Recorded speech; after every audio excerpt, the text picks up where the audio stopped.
Yo sé que muchas de las damas de esta iglesia conocen a Joni Eareckson. Ella es una exponente altamente conocida dentro del movimiento de sana doctrina. Esta hermana, hace muchos años atrás, cuando tenía 17 años de edad, sufrió un aparatoso accidente mientras buceaba.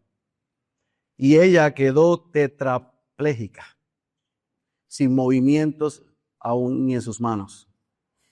Y eso produjo en ella una gran aflicción, como usted puede imaginar, porque ella se vio a sí misma, pero las que la rodeaban, como alguien descartada y con extremada debilidad. Pero para el Señor que la rescató, la salvó y la usa a través de su vida y su testimonio, se comienza y nace un ministerio mundialmente conocido, donde ella ha regalado cientos de miles de sillas de ruedas a aquellos que lo necesitan, pero a través de eso ha podido regalar cientos de miles de Biblias y compartir el Evangelio a muchos. Lo que para el mundo, pero aún dentro de la iglesia, los escépticos veían como una debilidad y condición extrema que la podía descartar. Para Dios esa debilidad es una oportunidad para demostrar el poder de Él en medio de la debilidad. Y ese es el título de esta serie en la segunda carta del apóstol Pablo a los Corintios. Es poder en la debilidad. Como Pablo, un hombre común y corriente, llamado por Dios a salvación y que le dio un ministerio para ir a predicar a los gentiles, recibió durante su ministerio todo tipo de amenaza, sufrió todo tipo de cárceles, sufrió todo tipo de abusos, sufrió todo tipo de burlas y desprecios, pero aún así, para lo que el mundo descartaba y se burlaba, era una oportunidad en las manos de nuestro buen Dios para usarlo y el llevarse toda la gloria. Nosotros por las pasadas 2 semanas, después de haber visto del capítulo 1 al capítulo 7, una defensa férrea de su ministerio, vimos por las pasadas 2 semanas lo que yo llamé una miniserie. Dentro de esa carta, Pablo, después de haber escuchado las buenas noticias de parte de Tito, que los corintios vinieron al arrepentimiento, él retomó lo que le dijo en la primera carta sobre el asunto de la ofrenda para los santos en la iglesia en Jerusalén. Y que ellos miraran a los macedonios como su ejemplo, pero también recordaran de colocar, poner sus acciones donde estaban sus palabras y finalmente recogieran la ofrenda.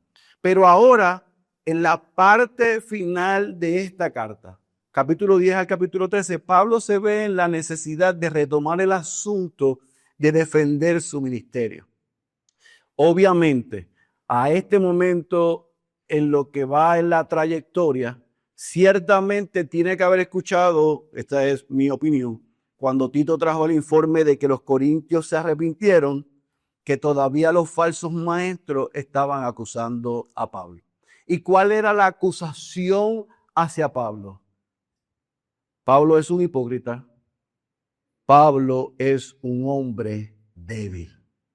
Así que el capítulo 10, Pablo comienza esta última sección de la carta recordándole no solamente a la iglesia amada en Corinto, sino también a esos falsos maestros, que si alguien se va a gloriar, que se gloríe en su Señor Jesucristo. Ese es el título de este sermón, gloriémonos en el Señor. Así que sin más preámbulo le pido que vaya a la copia de su Biblia, a Segunda de Corintios, capítulo 10. Segunda de Corintios, capítulo 10.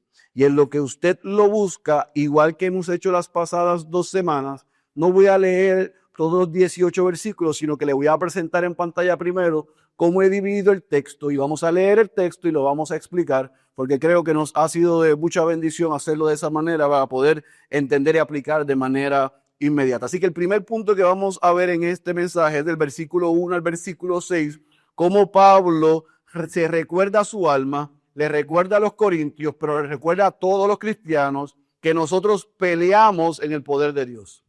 Ahora, no se confunda, él no está invitando a un ring de boxeo y ahí se los puños con nadie, no. Usted va a ver en esta porción cómo es que él llama el pelear, el guerrear, el enfrentarse. Lo hace en el poder de Dios. Número 2, del versículo 7 al versículo 11, nosotros vemos que Pablo resalta que las apariencias engañan.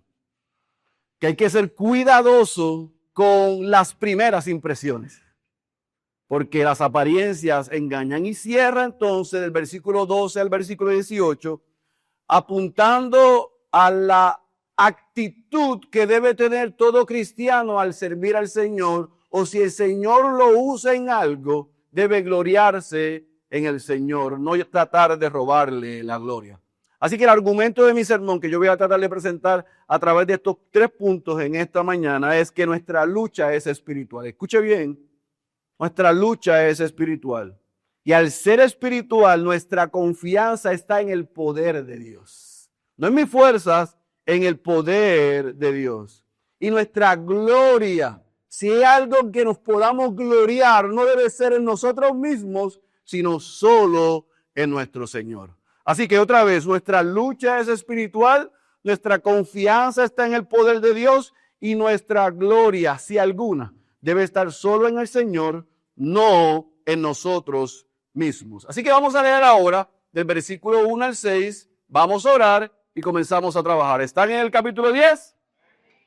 Leemos la santa y poderosa palabra de nuestro Señor.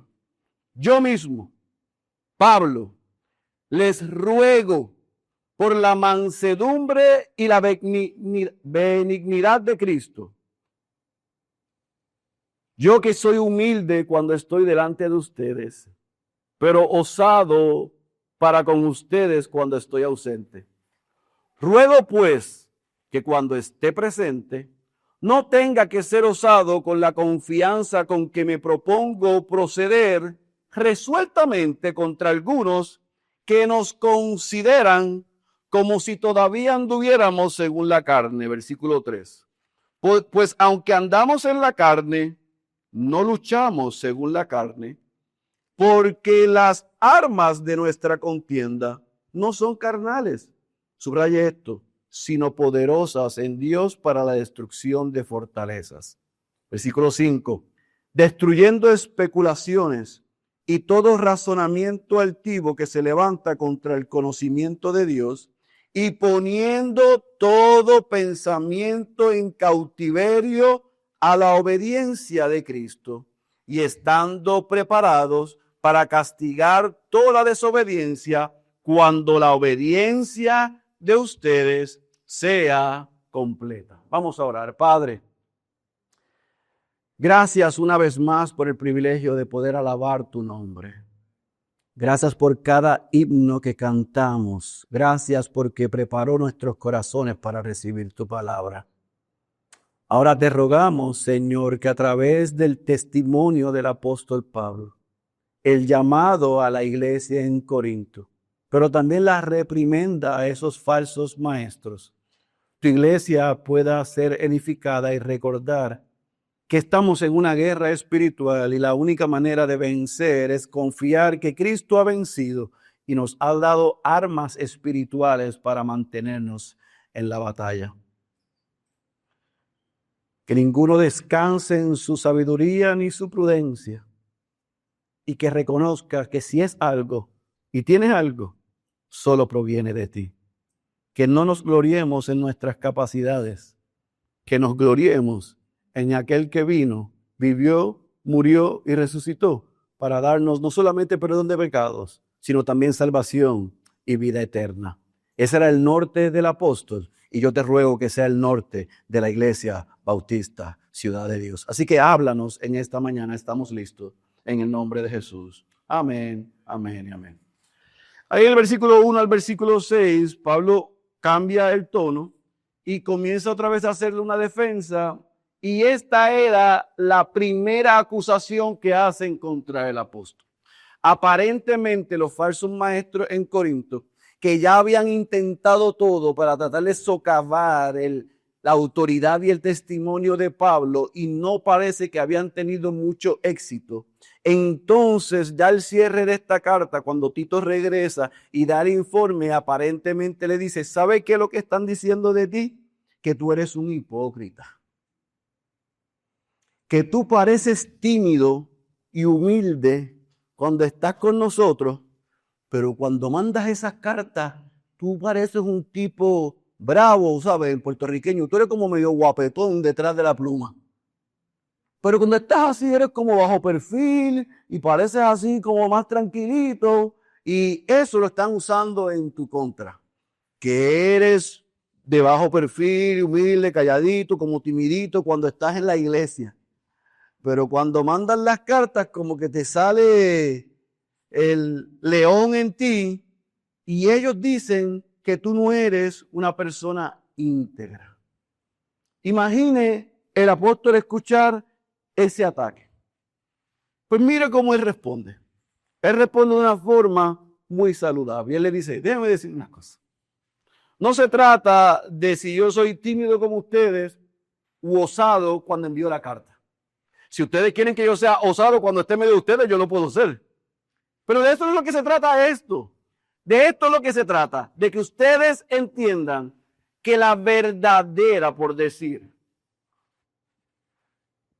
humildad del cristiano es reconocer que la fuente de su poder proviene de Dios. Él no responde con orgullo. Él pudiese decir, no, es que yo estudié aquí, yo soy trilingüe, yo vengo de este linaje. No. Él no apuntó a sí mismo ni se defendió contra el ataque con orgullo, sino que le dijo a ellos, ¿saben qué? Yo ni siquiera me voy a defender porque yo no lucho con fuerzas humanas. Yo no lucho como luchan ustedes. Yo peleo la guerra cristiana con armas espirituales. ¿Y cuáles son las armas espirituales? La oración. Dependiendo de la palabra. Viviendo en comunidad. Siendo íntegro en mi fe y mi confesión hacia nuestro Dios. Pablo viró la tortilla. Ellos lo provocaron para que él cayera en ese juego y dijera, ¿saben qué? Yo no soy hipócrita, yo soy el mismo.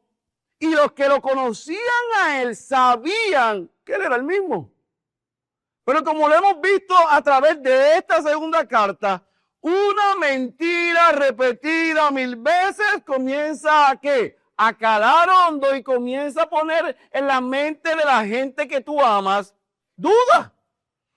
Así que Pablo, consciente de que ya había dicho y se había defendido, él dice, yo no voy a volver a hacer eso. Yo voy a descansar en los medios de gracia que el Señor me ha dado, que es las armas espirituales que Pablo tenía, porque son poderosas por el Espíritu de Dios en la vida de él.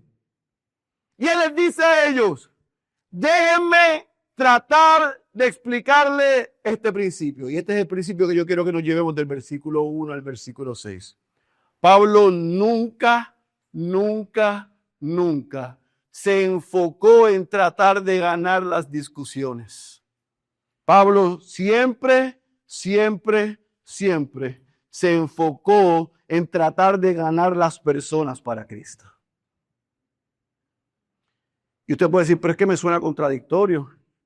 Porque usted está diciendo que él no entró en discusiones, que él se enfocaba en las personas, pero estuvimos 7 capítulos viendo que defendió su ministerio y vuelve con la misma matraca ahora en el capítulo 10. De una manera u otra está defendiéndose a los ataques de ellos, sí. Ciertamente, por la salud de la iglesia, él tiene que recordarle a los cristianos cómo él se comportó en medio de ellos para que ellos recordaran de qué estaba hecho Pablo, porque de lo mismo que estaba hecho Pablo y lo mismo que tenía Pablo accesible para responder al mal, estaba accesible, disponible y en los corintios para responder de la misma manera. ¿Ahora se entiende? Así que hay veces que nosotros tenemos que clarificar. Hay veces que nosotros tenemos que corregir. Hay veces que tenemos que decirle a la iglesia y a los seguidores, pongan la mira en el lugar correcto. Él decía, si me van a imitar a mí, imítenme en la medida que yo que imito a Cristo. En otras palabras, me pueden llamar hipócrita, me pueden llamar dos caras, me pueden llamar de doble ánimo, pero ustedes saben que eso no es cierto, porque yo estuve entre ustedes. Y yo no me voy a defender con discursos ni armando pleitos. Yo sé que esto es una guerra espiritual en contra no solamente de mi persona, sino de la iglesia de Cristo. Y yo voy a responder con las armas que son realmente poderosas, que son los medios de gracia que Dios me ha dado, armas espirituales. Y cuando yo hago eso, el resultado, dice en el versículo 5 y 6, es que yo voy a mantener mi enfoque en ganar las personas para Cristo, incluyendo algunos que están en medio de ustedes que todavía no han creído. Si yo entro en discusiones vanas y en esa bobería de tratar de defenderme, puede ser que gane la discusión porque tengo con qué defenderme. Pero ¿qué importa lo que la gente piense de mí? Mi ministerio se trata de predicar a Cristo crucificado y resucitado para que hombres y mujeres vengan a salvación. Y él se enfocó en eso. Dice, yo no voy a perder el tiempo en eso. Yo voy a enfocarme en lo que soy, en lo que tengo y en la meta y el objetivo de mi ministerio, que es ganar personas para Cristo. Ahora no lo deja ahí. Va un poquito más profundo. Le damos el versículo 7 al 11 para que vea cómo él, de manera magistral y muy sabia, entonces comienza a exponer a esos falsos maestros una vez más. ¿Están conmigo del versículo 7? Ustedes ven las cosas según la apariencia exterior. Si alguien tiene confianza en sí mismo, que es de Cristo, considere esto dentro de sí otra vez, que así como Él es de Cristo, también lo somos nosotros. Pues aunque yo me gloríe más todavía respecto de nuestra autoridad, que el Señor nos dio para edificación y no para la destrucción de ustedes, no me avergonzaré para que no parezca como que deseo asustarlos con mis cartas.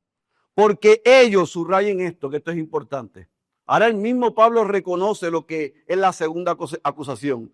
Porque ellos dicen, sus cartas son severas y duras.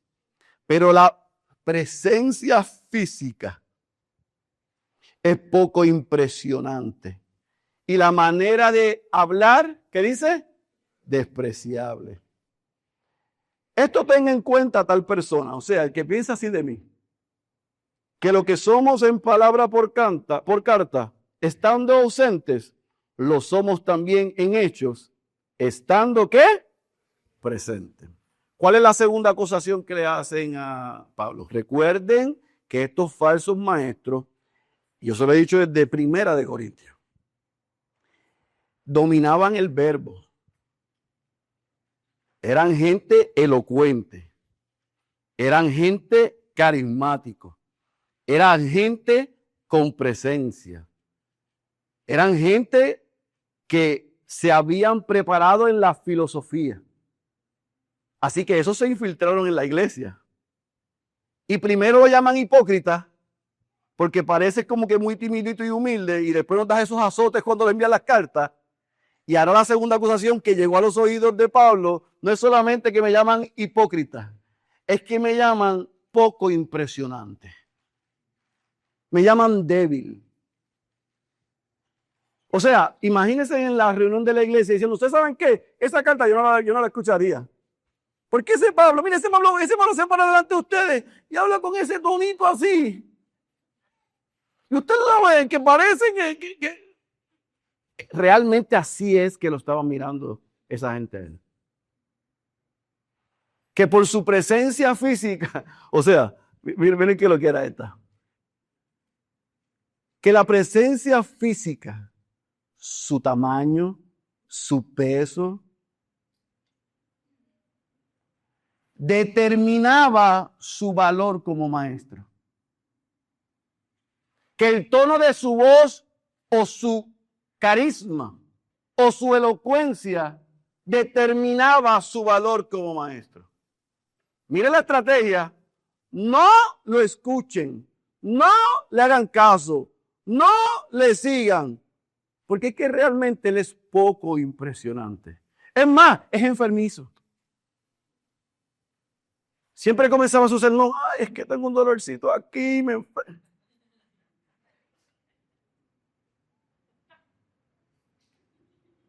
Y ellos se burlaban de eso. Escuche bien, a ver si usted puede ver la estrategia.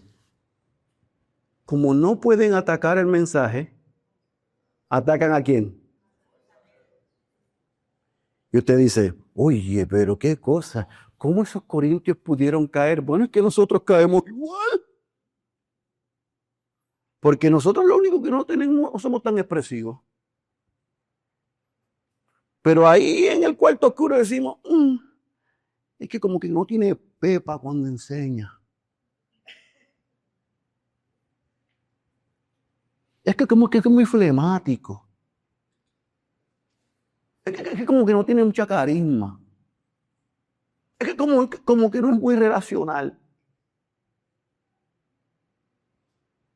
Es que parece, no se parece a fulano o al otro.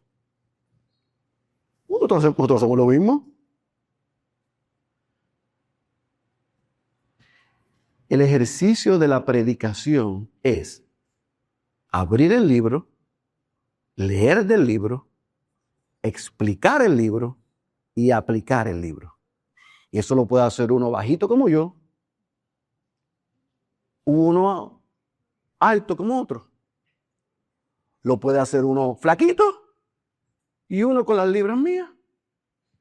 Lo puede hacer uno sin carisma como yo, u otro con carisma como otros. Lo puede hacer una persona con un vocabulario extenso y lo puede hacer una persona con un vocabulario limitado. Lo puede hacer una persona con mucha preparación teológica y lo puede hacer un pescador del mar.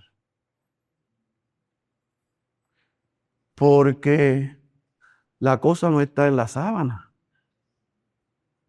La cosa reside en el poder de Dios en esa persona y en el poder de su palabra. Así que cuidado de que usted entre a Ciudad de Dios como si este fuese Walmart o Costco. Que usted escoge sus predicadores favoritos. Porque si usted va a escoger sus predicadores favoritos, yo le tengo una mala noticia. Esto no es Walmart. Esta no es la plaza del mercado. Aquí predicamos a Cristo y a este crucificado. Y el vaso no es lo más importante. Es la palabra de Dios expuesta. Así que, ¿qué hizo Pablo? Pablo les dijo, ¿saben qué, muchachitos? La verdadera autoridad de un ministro no está en su carisma ni en su elocuencia. Mi verdadera autoridad no está ni siquiera en mi presencia. Mi verdadera autoridad está en el poder dado por Dios al vaso para proclamar su palabra, apuntar a Cristo y la iglesia ser edificada. Fíjense que él dice, no destruida, sino edificada. Hay unos que son elocuentes, que son carismáticos, que tienen presencia, que engañan, pero su fin es destruir la iglesia. Hay otros que pasamos debajo de la alfombra, pero nuestro fin es edificar la iglesia, no destruirla. ¿Entienden la diferencia? Pablo es sabio en lo que está haciendo. Él le dice, tengan cuidado con engañarse con las apariencias, porque lo que la gente piensa de ustedes o de mí no debe ser tan importante como lo que Dios piensa de nosotros. Y la hermana Mildred el pasado miércoles, porque una de las cosas que a mí me encanta enseñar los miércoles a los discipulados como ustedes es escucharles. Es escucharles, porque es la manera en que yo puedo saber si estamos aprendiendo y cómo estamos procesando lo que estamos haciendo. Y dentro de las buenas respuestas que ustedes dieron el pasado miércoles de cómo esta iglesia puede ser destruida mediante la oposición interna, la hermana Mildred dijo algo que probablemente a algunos les pasó por encima de la cabeza. Y ella dijo, cuidado con compararnos con otros. Y eso no se lo reveló carne ni sangre.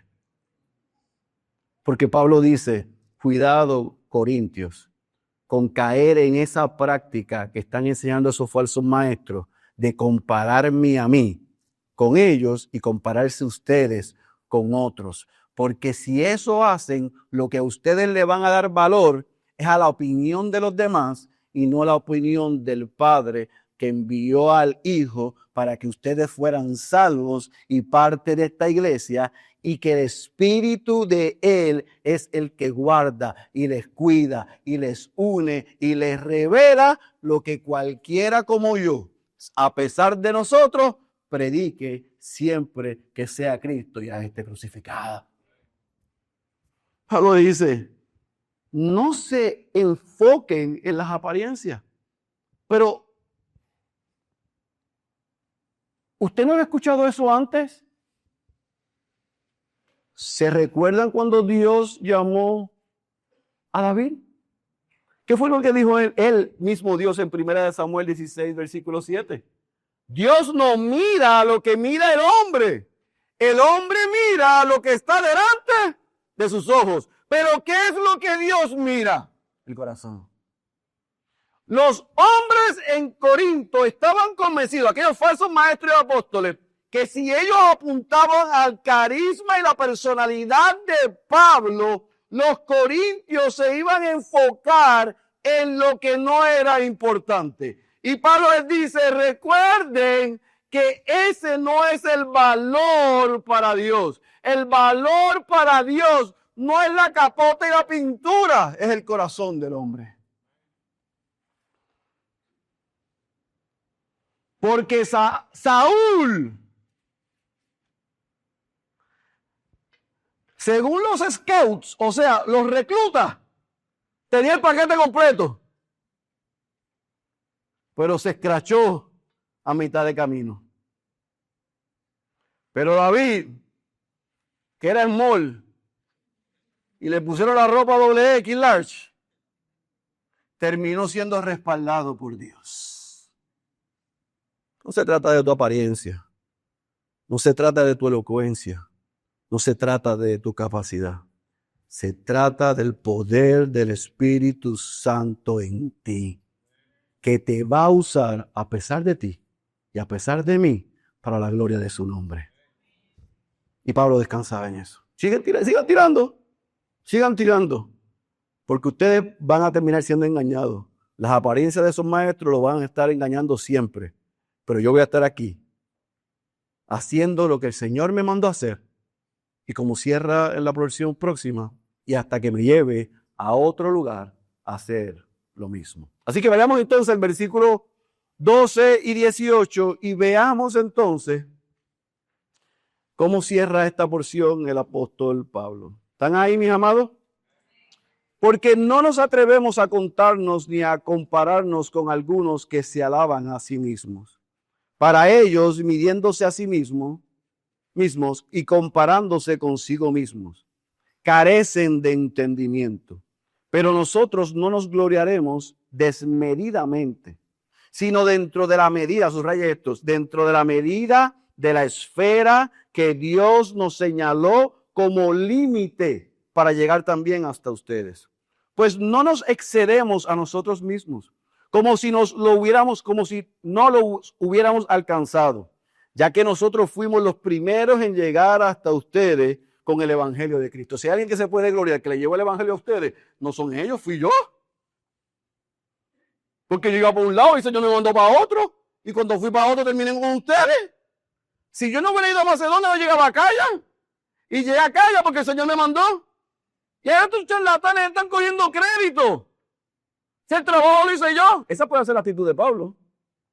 Pero mire lo que dice en el versículo 15. Pero no nos gloriamos desmedidamente, esto es, en los trabajos de otros, sino tenemos la esperanza de que conforme la fe de ustedes crezca, nosotros seremos dentro de nuestra esfera engrandecidos aún más por ustedes. Ahora esto es importante.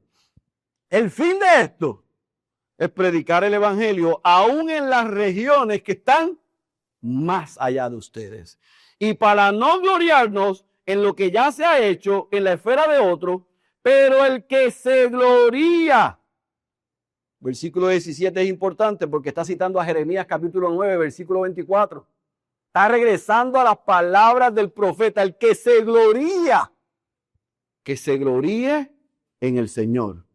Porque no es aprobado, escuche bien, esto es importante, no es aprobado el que se alaba a sí mismo, sino aquel a que ¿quién? La iglesia lo alaba. ¿Eso es lo que dice? No, al que el Señor alaba. Déjeme explicarle la escena. Estos hombres entonces, dentro de la retórica que tenían dentro de la iglesia, esto es lo que estaban haciendo. Aquí estaba Mario, Juan y Esteban. Eran los líderes de Corinto. Y dentro del discurso de enseñanza que tenían a los corintios, esos falsos maestros, estos tres, ¿saben lo que hacían? Decían, yo soy mejor que este. Miren cómo yo enseño. Miren cómo yo predico. ¿Ustedes han escuchado mi postura al enseñar? El otro dice, sí, él tiene postura, pero yo tengo profundidad. Yo soy deep. Te uso unas palabras que te dejo pensando. Terminé y tú dices, pero ¿qué rayos habrá dicho? Yo soy profundo. Y el otro dice, no, yo soy bien pragmático. Este tiene presencia y este es muy profundo, pero cuando yo hablo todo el mundo me entiende. Ustedes y todo el mundo. Eso es lo que estaban haciendo ellos. Estaban parando dentro de la iglesia y diciéndose, nosotros somos la última Coca-Cola del desierto. Déjeme decirle, Corinto, ustedes son privilegiados de tenernos a nosotros. Es más, las otras iglesias quisieran tener 3 individuos como nosotros. ¿Sabes? Melchor, Gaspar y Baltasar estaban lucidos de su superioridad en la iglesia. Se comparaban por su elocuencia, por su talento, por su habilidad, por sus logros, por sus esfuerzos. Y Pablo les dice, ¿sabes qué? Hablar y actuar así es sabiduría terrenal y vacía. Es perder el tiempo tratando de compararnos los unos con los otros. ¿Y qué es lo que hace él? Él le dice, la medida correcta en la que los creyentes no debemos medir es en la comparación que es válida y en la que Dios hace de nosotros mismos. La regla no es la opinión de ustedes sobre ustedes ni la de otros sobre ustedes. La regla, dice el versículo 18, es que nosotros valemos lo que Dios dice que nosotros valemos. Nosotros no necesitamos la aprobación de los hombres. Pablo dice, todo lo que somos y todo lo que tenemos es por gracia. Todo lo que somos y todo lo que tenemos es por gracia. Vivamos para que el Señor reciba toda la gloria por quienes somos, por lo que nos ha dado y por el privilegio de lo que hacemos. Porque si alguien puede sacar el resumen y decir, esta iglesia plantada tiene toda esta cantidad de gente, el día de hoy, decía Pablo, soy yo. Pero yo tengo eso por basura. ¿Sabe por qué? Porque lo que yo hice no es un derecho, es un privilegio. Es una bendición que a mí se me haya escogido, no solamente para salvación, sino para ser un instrumento dentro de los muchos instrumentos que Dios pudo haber escogido, de llegar a esta ciudad que estaba patas arriba y venir a predicar el evangelio y el Espíritu traer a salvación a todos ustedes. Pero cuando yo me puedo gloriar por eso, he decidido no hacerlo. Y aquí vienen otros a coger pan conmigo. Y algunos deben estar leyendo. ¿Y no te molesta? ¿Pero y qué importa? ¿Si quién soy yo? Yo no merecía salvación. Yo no merecía esta oportunidad. Yo no merecía ministerio. Miren el gran contraste entre el espíritu y la actitud de Pablo y la de los 3 reyes magos, por decir un ejemplo, ¿me entienden? De aquellos líderes. Aquellos líderes estaban diciéndole, pongan las luces sobre mí o sobre nosotros. Pablo le decía, pongan las luces sobre ¿quién? Sobre Cristo. Si al final del día, Él fue quien lo salvó, por lo tanto, yo no me voy a alabar. Por lo tanto, yo no voy a sacar el resumen. Por lo tanto, yo no quiero que ustedes se enfoquen en mí. Yo voy a estar enfocado, como le dije en la primera carta, en el capítulo 4, versículo 7. ¿Por qué? ¿Quién te distingue o qué tienes que no hayas recibido? Si somos lo que somos, si hacemos lo que hacemos, y si tenemos algo, es por la bendita gracia de nuestro Señor Jesucristo. Es un favor que nosotros no merecemos. Así que mejor de yo alabarme, o que ustedes me alaben, que yo sea hallado fiel. Ese es el versículo 18. Que yo sea hallado fiel por el Señor. Así que Él dice en el versículo 17, y esto es importante porque yo creo que esto es clave. ¿Ustedes saben cómo van a medir a los que son de Dios y los que no son de Dios? En la manera en que se glorían. Y si nos vamos a gloriar, dice Pablo, que nos gloriemos en nuestro Señor Jesucristo. El ejemplo de Pablo es uno de los ejemplos más, valga la redundancia. El testimonio de Pablo es una de las evidencias más ejemplares en la iglesia de que nosotros podemos emular, que nosotros podemos querer y desear. Dios le dio mucho a pesar de cómo Él era y quién Él era. Y Dios lo usó grandemente. El Nuevo Testamento domina la teología paulina. A Él se le dio el cómo deben vivir los cristianos para que Él lo dejara. Y una y otra vez Él dice, es por gracia.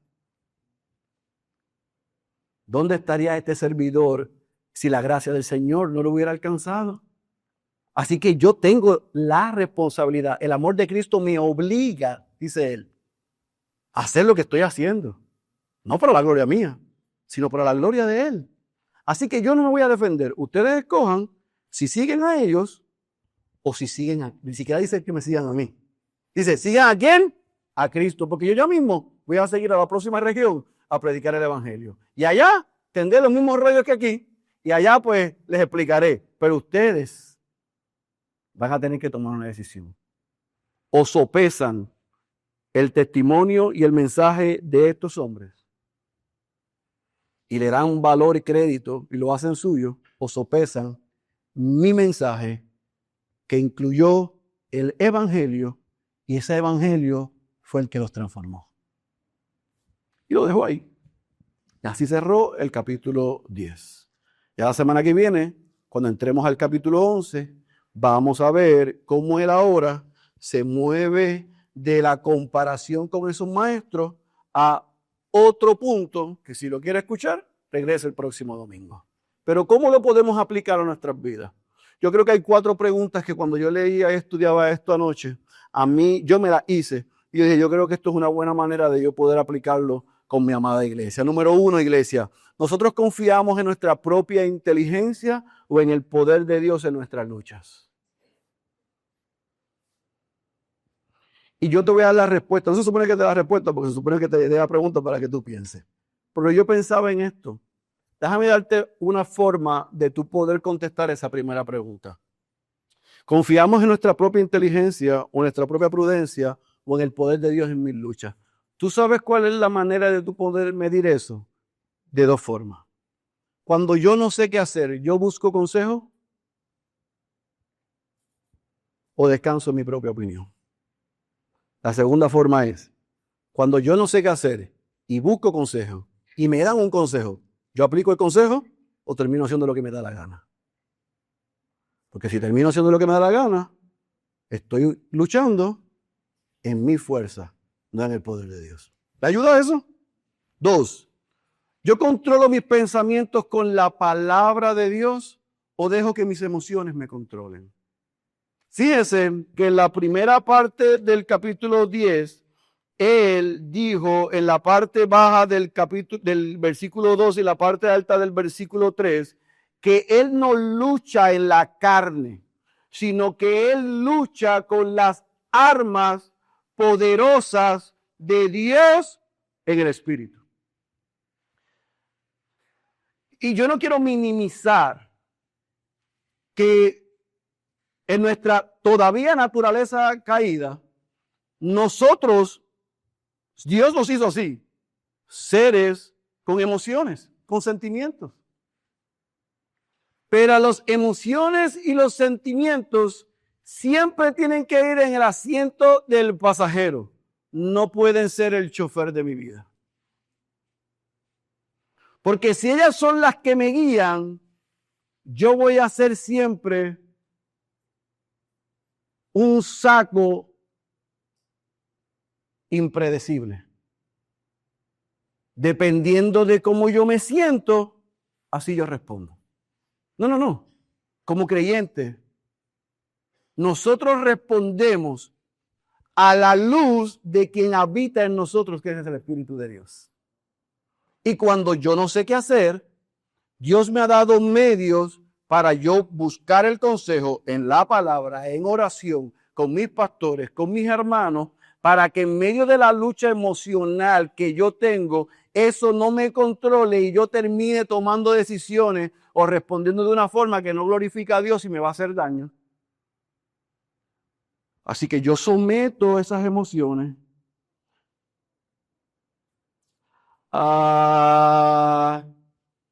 vaya conmigo un momento al versículo 5, parte baja. Porque me está mirando como si yo estuviese haciendo una tesis que me la estoy inventando. Y como ya algunos de ustedes yo los conozco con sus caritas, déjeme llevarlo al texto. Para que sepa que no me lo estoy inventando. Entonces, si no se escucha como medio filosófico, pastor, se me fue como filosófico. No me fui filosófico. Estoy aplicando el principio del versículo 5, parte baja. Él dice, poniendo todo pensamiento en cautiverio, ¿a qué? A la obediencia de mis emociones, de mi estado de ánimo, de lo que yo piense. ¿De qué? De Cristo. En otras palabras, yo tengo que llevar mi mente, mis sentimientos y mis pensamientos a la obediencia de Cristo, de la palabra de Dios. Ahí hay victoria. Entonces yo quiero reconocer, porque todos estamos ahí. Espero que usted conozca que yo le voy a decir la que hay. Yo lucho con eso también. Y hay veces que mis emociones y sentimientos, que yo trato de ponerle el car seat y doble cinturón en el pasajero, de momento yo empiezo a soltarle el... Y cuando yo vengo a abrir los ojos, yo estoy en la parte de atrás del carro y las emociones andan. ¿Qué? Y Denis me pregunta, ¿qué te pasa? Nada. También, todo bajo control. Todo bajo control. Estoy más airado. Y ella me dice, gracias a Dios que está todo bajo control. Sí, yo estoy bajo control. ¿Sabes de qué estoy bajo control? De mis emociones, de mis sentimientos, de Satanás. Porque utiliza la puerta que yo le abrí para controlarme y que yo quite mi mirada de quien dio su vida por mí y va delante de mí. Déjeme explicarle, por más que mis emociones y sentimientos me hagan sentir que estoy solo, eso es una mentira de Satanás. Porque Dios, aunque tú no lo veas, ni yo lo vea, ni yo lo sienta, está delante de nosotros. Pero Él dice, tú estás solo. ¿Verdad? Yo estoy solo. Nadie me entiende, nadie entiende. No, Él está delante. Es que yo puse mi mirada en mí. O en la circunstancia. Y dice, habita en la palabra. ¿Están conmigo? Pregunta número próxima, porque no sé por dónde voy. 3. Amados, antes de hacer la pregunta, voy a hacer una pregunta para hacer esta pregunta. ¿Estamos satisfechos en Cristo? Porque si no estamos satisfechos en Cristo, la tercera pregunta hace sentido. O yo me comparo con los demás. La falta de contentamiento es uno de los problemas que tiene el cristiano hoy. La obra de Cristo no es suficiente. La provisión de Dios en Cristo no es suficiente. La sana doctrina no es suficiente. Estar en una iglesia sana no es suficiente. Si estoy casado, no es suficiente. Si tengo hijos, no es suficiente. Si estoy soltero, no es suficiente. Si tengo trabajo, no me gusta. Si tengo una casa, quiero otra. Si tengo un carro, es muy pequeño. Si estoy bien de salud, algo ya mismo me va a salir.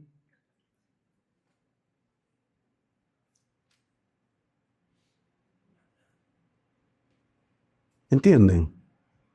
Yo soy así, el único que, aquí yo soy el único que es así, que lucha con el contentamiento.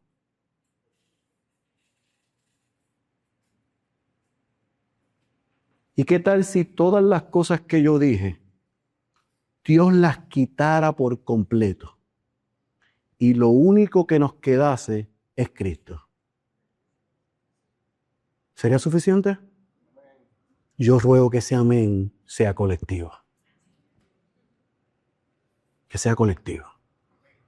Que si me quitan la salud, que si me quitan los bienes, que se me quitan todo, y lo único que tengo es a Cristo, yo diga, yo tengo todo lo necesario. Amén. Y que si me lo quita a mí y se lo da a Paco, yo diga, yo tengo lo necesario. Qué bueno que se lo dio a Paco. No, yo quisiera ser como Paco. Pero ¿por qué a Paco y no a mí?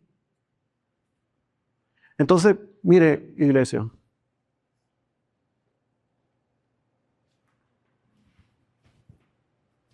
yo le amo profundamente. Pero a mí me duele como pastor cuando yo veo insatisfacción en medio de nosotros. Cuando yo no veo deleite en medio de nosotros. Cuando yo no veo gozo en medio de nosotros. A mí me duele.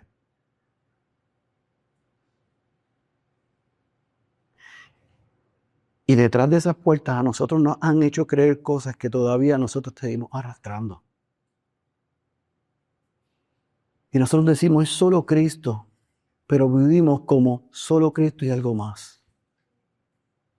Hasta que no sea solo Cristo, nada más que Cristo, el deleite, satisfacción, gozo y plenitud en mi vida, usted y yo vamos a seguir viviendo insatisfechos. Así que quiera Dios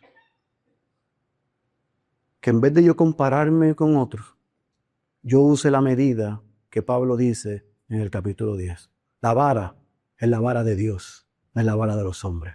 Si Él me dio a Cristo, con Él me ha dado todas las cosas. Yo no necesito nada más. Yo debo estar satisfecho en Él. No se compare, disfrute y deleítese en la persona de Cristo.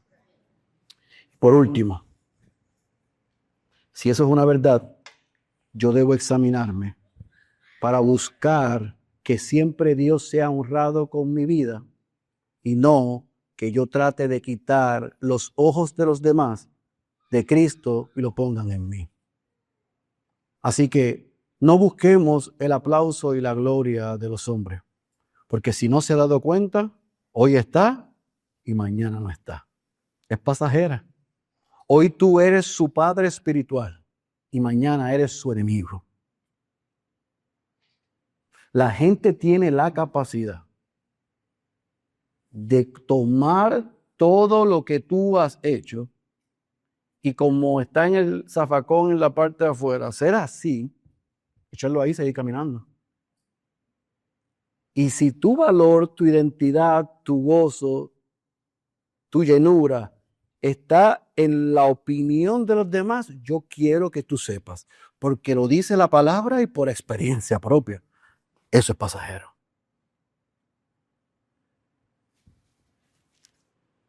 Pero si nos alaba al Señor.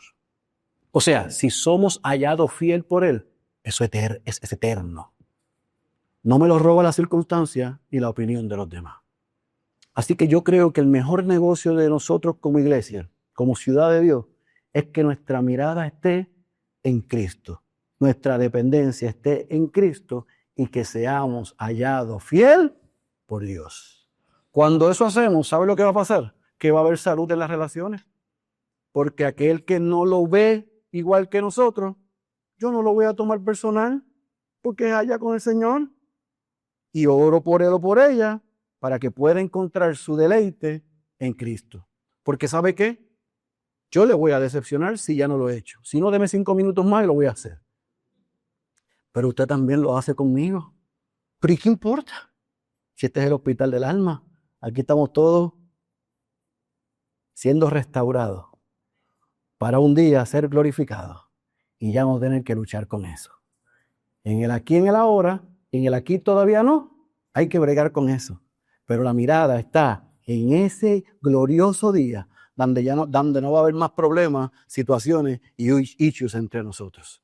Así que en la práctica, abracemos estos principios y en vez de compararnos y competir, ¿qué tal si nos complementamos y disfrutamos del gozo que hay en Cristo? ¿Cómo lo hacemos? Pelea con las armas de Dios. No lo hagas en tus propias fuerzas. Sé obediente a su palabra y ora. Número 2, enfoquemos nuestros pensamientos en lo que Dios dice, no en lo que la gente opina de nosotros. Número 3, dejemos de una vez y por todas de compararnos con otros. Cumplamos y hagamos la parte que nos corresponde. No tratemos de copiar a otros. Y por último, deseemos de todo corazón que solo Dios y solamente Dios se lleve toda la gloria. La verdadera espiritualidad. Realmente una persona es madura espiritualmente cuando sabe quién es y de dónde proviene lo que tiene. Eso es lo que nos hace maduros. Que se diga de ciudad de Dios hoy y siempre que nuestra única confianza, y como cantaremos en breve, que nuestra única jactancia esté en Dios y que la gloria se la lleve nuestro Señor Jesucristo. El que tenga oídos para oír, yo espero que haya escuchado la voz de Dios. Incline su cabeza, cierre sus ojos y permítanme orar. Padre, gracias. Gracias, Señor, por el poder de tu palabra. Padre, hoy más que nunca, donde yo me haya quedado corto, yo rogué que tengas misericordia de nosotros y que tu palabra haya cumplido el propósito para el que fuese enviada.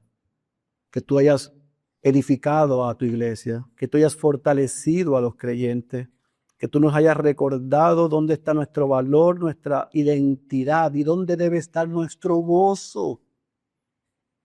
Y que esta es una batalla espiritual que se gana con las armas espirituales y los medios de gracia que tú nos has dado. Que nos importe más la opinión tuya que la opinión de los demás. Si eso hacemos, otros verán a Cristo en nosotros. Así que como vamos a cantar en breve, que nuestra jactancia mayor, nuestra única jactancia, sea Cristo.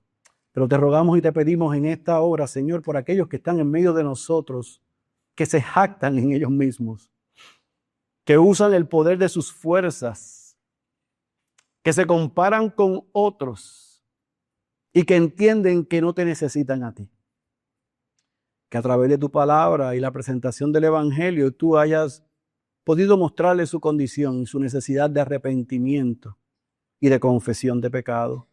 Que reconozcan que están viviendo de espaldas a ti y que puedan correr a la única persona que les puede salvar y transformar y dar valor eterno.